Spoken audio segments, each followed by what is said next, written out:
ସାଙ୍ଗମାନେ ଏଇଠି ନେଇଯାଇଛି ଆପଣମାନଙ୍କ ପାଇଁ ଏକ ସୁନ୍ଦର ପ୍ରୋଜେକ୍ଟ। ଇଏ ହେଉଛି ଭଲକାନୋ ଇରପ୍ସନର ପାର୍ଟ 3 ଭିଡ଼ିଓ।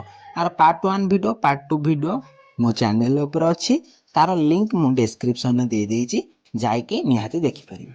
ଏଇଠି ଦେଖନ୍ତୁ ମୁଁ ୟୁଜ୍ କରିଛି ଜନ୍ମଦିନରେ ୟୁଜ୍ ହେଉଥିବା ଯେଉଁ ହୁଇ ବା କ୍ରାକର, ଯେଉଁଟାକୁ ଆମେ ଜାଳାଉ ହୁଇ ଭଳିଆ ଉଠେଇ, ସେଇଟା। ଆର ସାଇଜ୍ ଛୋଟ ହେଉଥିବାରୁ ମୁଁ ତା ପଛପଟରେ ଗୋଟେ କାଗଜ ଯୋଡ଼ି ଦେଇଛି।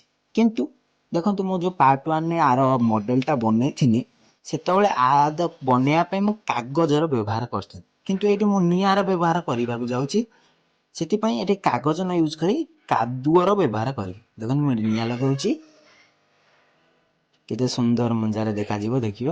ଏଠି ଦେଖନ୍ତୁ ହୁସ୍କିନି ଉଠିଲା, ଯେମିତି ଅରିଜିନାଲ ଭଲକାନୋ ଇରପ୍ସନ ହେଉଛି ନିଆଁ ଏହିପରି ମଜାରେ ବାହାରେ।